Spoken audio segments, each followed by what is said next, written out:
नमस्कार दोस्तों, जय हिंद जय भारत। स्वागत है आप सभी का जग्गू भाई जी डिफेंस एकेडमी के यूट्यूब चैनल पर। चलिए दोस्तों, सेशन स्टार्ट करते हैं और आज के इस सेशन में हम डिस्कस करेंगे स्पेशल आर्मी के लिए मैथ्स का प्रैक्टिस सेट। जी हाँ दोस्तों, इस प्रैक्टिस सेट के अंदर हम डिस्कस करने वाले हैं 15 क्वेश्चन सेम उसी पैटर्न पर जिस पैटर्न पर आर्मी के ओरिजिनल पेपर में क्वेश्चन पूछे जाते हैं। तो अगर आप भी आर्मी के किसी भी ट्रेड की तैयारी कर रहे हैं तो ये सेशन आपके लिए बहुत ही इंपॉर्टेंट है। अगर आप चाहते हैं कि मैथ्स के अंदर आपका स्कोर बढ़े तो आपको ऐसे प्रैक्टिस सेट लगाने बहुत ही जरूरी है। इससे पहले मैं 3 प्रैक्टिस सेट आपको कंप्लीट करवा चुका हूं। ये आज का सेशन है प्रैक्टिस नंबर 4। चलिए, क्वेश्चन नंबर 1 आपके सामने है। क्वेश्चन नंबर 1 आपसे पूछा है कि वह छोटी से छोटी संख्या कौन सी है जो 3 से भाज्य है तथा अगली 2 अभाज्य संख्याओं से भी विभाज्य है। और यह क्वेश्चन आर्मी के ओरिजिनल पेपर में पूछा गया था, रोहतक एआरओ के ट्रेडमैन के पेपर में पूछा गया था। आपसे पूछा है कि छोटी से छोटी संख्या कौन सी है जो 3 से विभाज्य है और अगली 2 अभाज्य संख्याओं से भी विभाज्य है। तो पहली संख्या तो 3 हो गई। इसके बाद 2 अभाज्य संख्या कौन कौन सी है? एक है 5, 3 के बाद अभाज्य संख्या कौन सी आती है? 5, 5 के बाद आती है 7। ठीक है, तो आपको यह बताना है कि छोटी से छोटी संख्या जो 3, 5 और 7 से विभाज्य हो। तो आप क्या कर सकते हैं, इन तीनों का एलसीएम निकाल सकते हो, आपका आंसर आ जाएगा। 3, 5 और 7 का अगर एलसीएम निकालेंगे हम तो 3 गुणा 5 गुणा 7 ही हो जाएगा। तो 5 दिया 15, 15 7 105 आपका आंसर रहेगा। और इस क्वेश्चन को आप ऑप्शन के थ्रू भी कर सकते हो। देखिए, आपको पता है कि 3 से विभाज्य होनी चाहिए, अगली 2 अभाज्य संख्या क्या है? 5 है और 7 है। तो ऑप्शन से देखते हैं, देखिए इसमें 3 का भाग जा रहा है, 5 का जा रहा है, लेकिन 7 का नहीं जा रहा। ऑप्शन ये गलत। इसमें देख रहे हैं 3 का जा रहा है, 7 का जा रहा है, लेकिन 5 का नहीं जा रहा, ये भी गलत। यहां देखोगे 3 का भाग चला जाएगा, 5 का चला जाएगा, लेकिन 7 का नहीं जाएगा। 105 ही एक ऐसी संख्या है जिसमें 3, 5 और 7 तीनों संख्या से विभाज्य है। चलिए डिस्कस करते हैं next question, question number 2। Question number 2 आपसे पूछा है किसी संख्या के 30% में से 40 घटाने पर परिणाम 50 आता है, संख्या क्या? मान लीजिए कोई संख्या है ए के 30% में से 40 घटाना। आपको ए का 30% का मतलब गुणा 30% का साइन हटाने के लिए भाग में कर दिया 100। इसमें से 40 घटाते हो तो परिणाम आता है कितना? 50। वह संख्या आपसे पूछा है, मतलब ए का मान निकालना है। तो देखिए माइनस के 40 है, आगे जाकर किसके हो जाएंगे? प्लस के। तो 50 और 40 कितना हो जाएगा? ए बराबर क्या हो जाएगा? 50 में 40 जोड़ देंगे 90 आ जाएगा। इनको आगे भेजेंगे तो ये संख्या 100 क्या है? भाग में। ए के क्या है? भाग में। तो आगे जाके किसकी हो जाएगी? गुणा में। और ये संख्या जो ऊपर है ये चली जाएगी नीचे, मतलब जो गुणा में है वो भाग में। अब काट पीट दो, आपका आंसर आ जाएगा। तो 30 की टेबल से काट दिया, 90 को 3 बार, 100 को 3 से गुणा कर दिया, आंसर कितना आ गया? 300 आपका आंसर आ गया। ऑप्शन सी इस क्वेश्चन का राइट आंसर रहेगा। Next question, question number 3। Question number 3 आपसे पूछा है संख्याएं 12, 16 एवं 18 का चौथा समानुपाती क्या होगा? मतलब चतुर्थ अनुपात आपसे पूछा है। जब भी आपसे चौथा अनुपात पूछा जाएगा तो हमेशा आपको 3 संख्या दी होंगी। कितनी संख्या? 3 संख्या दी होंगी।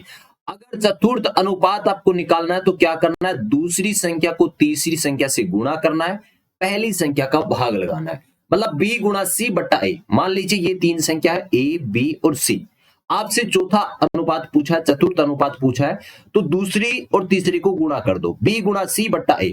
तो यहां पर क्या करना है? दूसरी और तीसरी को गुणा कर दें, 16 गुणा 18 और भाग में क्या हो जाएगा? पहली संख्या मतलब 12। अब काट दें, 6 की टेबल से काट दिया, 6 तिया 18, 6 दूनी 12, 2 की टेबल से 16 को काट दिया 8 बार, 8 को 3 से गुणा करेंगे, 8 तिये 24। ऑप्शन बी इस क्वेश्चन का राइट आंसर रहेगा। Next question, question number 4। दोस्तों सेम उसी लेवल के क्वेश्चन करवा रहा हूं जिस लेवल के आर्मी के ओरिजिनल पेपर में क्वेश्चन पूछे जाते हैं। अगर आपने ऐसे 10 प्रैक्टिस सेट लगा लिए ना तो यकीन मानो जब भी आप आर्मी का पेपर देने जाओगे ना तो 15 में आपका बहुत ही शानदार स्कोर जाने वाला है। चलिए, 7 क्रमागत संख्याओं का औसत 20 है, इनमें से सबसे बड़ी संख्या क्या है? 7 क्रमागत संख्या, क्रमागत का मतलब लगातार संख्या है। जैसे ये लगातार संख्या, मान लीजिए कोई भी संख्या है, 7 संख्या है। कितनी संख्या है? 7 संख्या है जो लगातार संख्या है। तो औसत आपको 20 दे रखा है। हमेशा ध्यान रखना, जब भी लगातार संख्या हो, क्या हो? लगातार संख्या हो तो औसत हमेशा क्या होता है, बीच की संख्या होता है। औसत हमेशा क्या होता है, बीच की संख्या होता है। तो यहां पर देख रहे हैं ये कोई 7 नंबर है और ये लगातार है, तो औसत आपको दे रखा है, तो औसत क्या होगी, चौथी संख्या। हमें पता चल गया कि चौथी संख्या मतलब बीच की संख्या ही क्या होता है, औसत होता है। तो औसत कितना है, 20 है, मतलब चौथी संख्या क्या है अपनी, 20 है। अब आपसे बड़ी संख्या पूछा ना, मैं कहूं कि भाई 20 के बाद क्या आता है, आप कहोगे सर 21 आएगा, 21 के बाद 22 आएगा और 22 के बाद 23 आएगा। लगातार संख्या ना, सबसे बड़ी संख्या पूछा तो आपका आंसर हो जाएगा 23। औसत 20 देर का आपको 21, 22, 23 रहेगा, इसका आंसर क्या रहेगा, 23 रहेगा। ठीक है, मतलब 7 लगातार संख्या है। जब भी लगातार संख्या हो तो औसत हमेशा बीच की संख्या होता है, मतलब चौथी संख्या अपना औसत हो जाएगा। औसत 20 है, मतलब चौथी संख्या 20 होगी, पांचवी 21 होगी, छठी 22 होगी, सातवीं 23 होगी। अगर सबसे छोटी संख्या आपसे पूछता तो 20 से पहले 19, 19 से पहले 18, 18 से पहले 17, सबसे छोटी संख्या आपसे पूछे तो 17 होगा। लेकिन इस क्वेश्चन में सबसे बड़ी संख्या पूछा, आपका आंसर रहेगा 23। ऑप्शन गलत है, इसको 23 कर लेना। ठीक है, नेक्स्ट क्वेश्चन अपने सामने है, क्वेश्चन नंबर 5। क्वेश्चन नंबर 5 आपको दे रखा है, यदि अंकित मूल्य 250 रुपए है और विक्रय मूल्य 235 रुपए है तो छूट की दर, छूट मतलब डिस्काउंट, छूट मतलब डिस्काउंट आपको निकालना है कि डिस्काउंट की दर मतलब डिस्काउंट आपको बताना है प्रतिशत के रूप में। ठीक है, अंकित मूल्य मतलब एक कोई वस्तु है जिसके ऊपर 250 रुपए लिखे हुए हैं। विक्रय मूल्य मतलब 235 है, मतलब विक्रय मूल्य का मतलब बेचना। तो कितने में बेचा है इसने, इसने बेच दिया 235 में।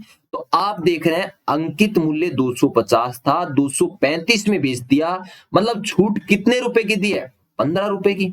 250 में से 235 माइनस करेंगे तो 15 आएगा। 15 रुपए की छूट दी है किस पर, अंकित मूल्य पर, 250 रुपए पर। और हमसे इसने पूछा है कि छूट की दर बताइए, तो दर को प्रतिशत में बताना ना, दर बताना अपने को। तो ये जो डिस्काउंट मिला है इसको प्रतिशत में कन्वर्ट करने के लिए 100 से गुणा कर दिया। अब काट दें, 25 की टेबल से काट दिया, 25 चौके 100 और 25 दाहे 250। ठीक है, आगे काट दें या गुणा कर दे, 15 को 4 से गुणा करेंगे, 15 चौके 60, 60 बट्टे 10, आंसर कितना आ जाएगा, 0 से 0 काट दिया, 6% आपका आंसर आ जाएगा। ऑप्शन ए इस क्वेश्चन का राइट आंसर रहेगा। Next question, question number 6। Question number 6 आपसे पूछा, यदि 10 आदमी किसी काम को 12 दिन में कर सकते हैं तो 12 आदमी उसी काम को कितने समय में करेंगे। जब भी ऐसा क्वेश्चन आ जाए तो आपको फॉर्मूला लगाना है, M1 इंटू D1 बराबर M2 इंटू D2। मतलब जो पहले आदमी थे उसको मैंने लिख दिया M1, पहले जो समय लग रहा था उसको D1, बाद में जितने भी आदमी आएंगे उनको M2 और बाद में जो समय लगेगा वो D2। ठीक है, तो यहां पर देख रहे हैं पहले आदमी कितने थे, 10, तो M1 तो हो गया 10, D1 कितना हो गया 12, M2 कितना हो गया 12, हमें निकालना है D2। तो M1 का मान है 10 गुणा D1 कितना 12 बराबर M2 मतलब बाद में आदमी कितने 12, निकालना क्या है, D2 निकालना है। D2 का मान निकालना है, ये 12 किसके है, इसके गुणा में है, इस तरफ भेज दो भाग में, यहां से काट के यहां भेज दो। तो 12 से 12 कैंसिल, D2 का मान कितना आ गया 10। ऑप्शन बी इस क्वेश्चन का राइट आंसर रहेगा। नेक्स्ट क्वेश्चन हमारे सामने है, क्वेश्चन नंबर 7। क्वेश्चन नंबर 7 अच्छा क्वेश्चन, अभी अच्छे लेवल का क्वेश्चन है। 150 मीटर लंबी एक रेलगाड़ी टेलीफोन के खंबे को 12 सेकंड में पार करती है। रेलगाड़ी की चाल किलोमीटर प्रति घंटा में आपसे पूछा है। पहली बात पूछा क्या, चाल पूछा है, तो चाल का फॉर्मूला आपको पता होना चाहिए। चाल का फॉर्मूला क्या रहता है, चाल का फॉर्मूला होता है दूरी बटा समय। क्या रहता है, दूरी बटा समय। बात क्लियर हो गई। अब देखिए, जब भी कोई रेलगाड़ी किसी खंबे को पार करेगी तो दूरी हमेशा खुद की लंबाई तय करेगी। तो यहां दूरी कितनी हो जाएगी 150 मीटर, समय कितना लग रहा है 12 सेकंड। चाल आपसे पूछा, चाल का फॉर्मूला होता है दूरी बट्टा समय। तो दूरी हमारे सामने है 150 मीटर, समय दे रखा है आपको 12 सेकंड। लेकिन ये जो आंसर आएगा ये किस में आएगा, मीटर प्रति सेकंड में। आप देख रहे हैं 150 मीटर है, नीचे सेकंड है, तो ये जो आंसर आएगा ये आएगा मीटर प्रति सेकंड में। लेकिन क्वेश्चन हमसे बोल रहा है किलोमीटर प्रति घंटा में चाल बताओ। तो एक बेसिक आपको याद होना जरूरी है कि जब भी चाल मीटर प्रति सेकंड में हो उसको कन्वर्ट करना है किलोमीटर प्रति घंटा में।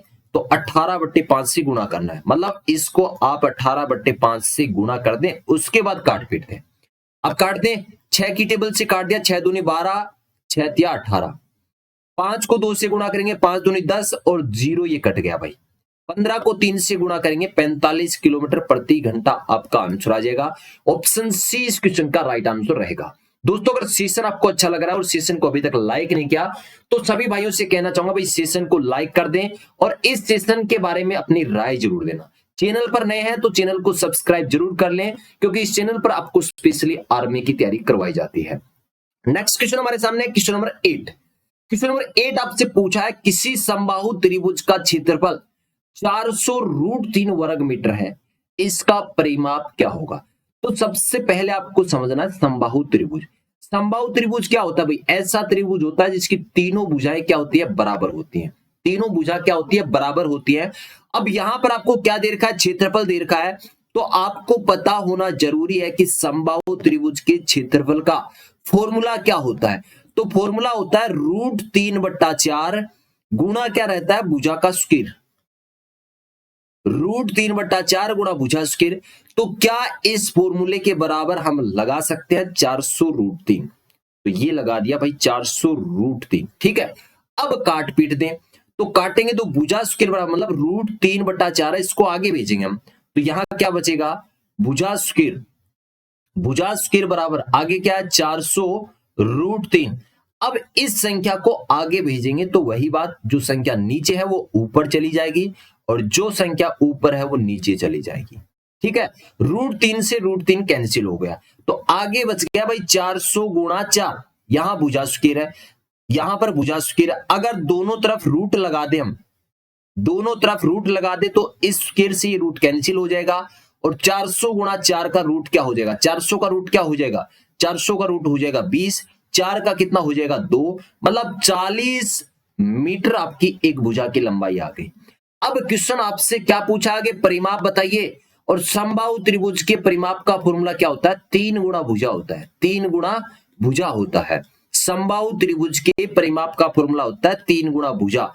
तो 3 गुणा भुजा की लंबाई हमने कैलकुलेट कर ली, 40 है, तो 40 को 3 से गुणा करेंगे 120 मीटर आपका आंसर आ जाएगा। ऑप्शन ए इस क्वेश्चन का राइट आंसर हो जाएगा।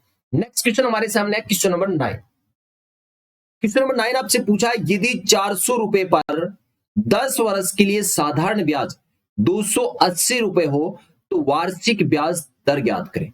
तो सबसे पहले देखिए क्या पूछा, दर आपसे पूछा है, तो दर का फॉर्मूला क्या होता है, दर का फॉर्मूला होता है साधारण ब्याज गुणा 100 भाग में क्या रहता है, मूलधन गुणा समय।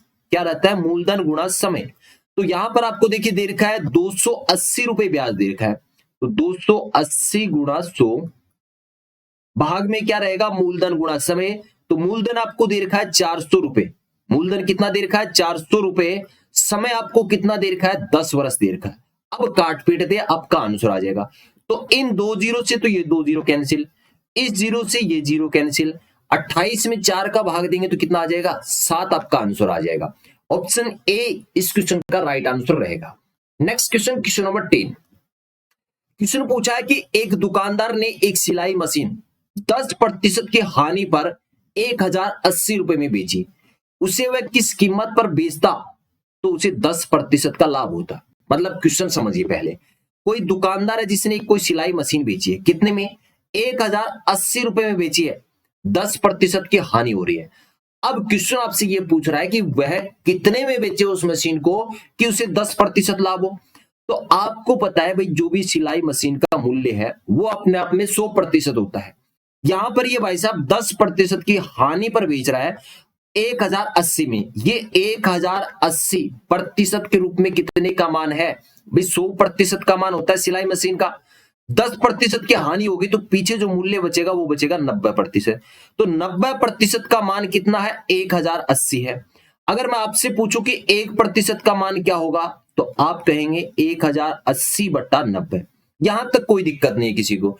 अब एक क्वेश्चन बोल रहा है कि 10% लाभ पर बेचना उसे, तो 100% तो मूल्य अपने आप में है ही, 10% लाभ मतलब 110% का मान आपको कैलकुलेट करना है। तो 1% का मान ये हो गया, 110% का मान निकालना है तो क्या कर देंगे, 110 से गुणा कर देंगे। अब काट दें, 0 से 0 काट दिया, 9 की टेबल से काटेंगे तो 9 एक कम 9, 9 दूनी 18, 12 को 110 से गुणा करना तो कितना हो जाएगा, 1320 रुपए। ऑप्शन डी इस क्वेश्चन का राइट आंसर रहेगा। नेक्स्ट क्वेश्चन अपने सामने है, क्वेश्चन नंबर 11।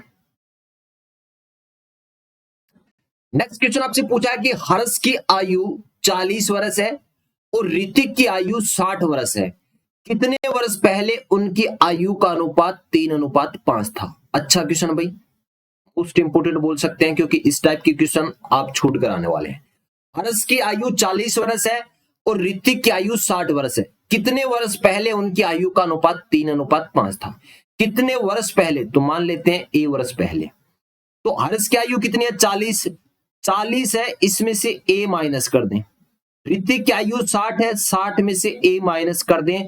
ये वो साल माइनस कर दिए जिस साल उनकी आयु का अनुपात 3:5 था। यहां तक कोई दिक्कत नहीं। अब क्या कर दें, इनका क्रॉस मल्टीप्लीकेशन कर दें, क्रॉस गुणा कर दें। ठीक है, तो 40 माइनस ए को 5 से गुणा करेंगे तो 40 को पहले 5 के साथ गुणा करेंगे तो कितना हो जाएगा, 200 हो जाएगा। 200 माइनस 5 को ए के साथ करेंगे तो 5 ए हो जाएगा, बराबर 3 को 60 से करेंगे तो 60 तिया 180, 6 तिया 18, 180 हो गया। माइनस क्या हो जाएगा, 3 को ए के साथ गुणा करेंगे तो 3a। अब देखिए ए वाले -5 है, इसको आगे भेजेंगे तो प्लस के हो जाएंगे, प्लस के 5a माइनस 3a है तो आगे बचेगा 2a। इस तरफ 200 है, इस 180 को इस तरफ लेकर आएंगे तो ये प्लस के इस तरफ आएंगे, माइनस के 200 में से 180 माइनस करेंगे तो 200 बचेगा, सॉरी 20 बचेगा। 200 में से 180 माइनस कर दिया, 20 बच गया। अब ये 2 गुणा ए है, 2 गुणा ए है, ए का मान निकालना, इस 2 को इस तरफ ले आओ तो ये गुणा में इस तरफ आएगा भाग में, तो 20 में 2 का भाग लगाएंगे तो कितना आ जाएगा, 10 आ जाएगा। ए का मान कितना आ गया भाई, 10 वर्ष आ गया। ऑप्शन ए इस क्वेश्चन का राइट आंसर रहेगा। नेक्स्ट क्वेश्चन, क्वेश्चन नंबर 12, बहुत ही शानदार क्वेश्चन आपके सामने है भाई। क्वेश्चन नंबर 12, ए बी एवं सी का औसत 20 है और बी सी डी का औसत 25 है। यदि डी बराबर 30 हो तो ए का मान क्या होगा। बहुत ही आसान सा क्वेश्चन है भाई। देखिए ए बी और सी का औसत 20 है, ये संख्या कितनी है आप देख रहे हैं, 1 2 3 है, 3 संख्या का औसत 20 दे रखा ना। मैं कहूं कि ए प्लस बी प्लस सी बराबर क्या होगा, तो आपको पता है जब भी योग निकालना हो, जब भी योग निकालना हो तो मैंने आपको कई बार बताया कि औसत को गुणा कर दें, किसके साथ, संख्या से गुणा कर दें। जब भी संख्याओं का योग निकालना हो तो औसत को संख्या से गुणा कर दें। औसत यहां पर कितना है, 20 है, संख्या कितनी है, 3 संख्या, तो 20 को 3 से गुणा करेंगे तो कितना हो जाएगा, 60।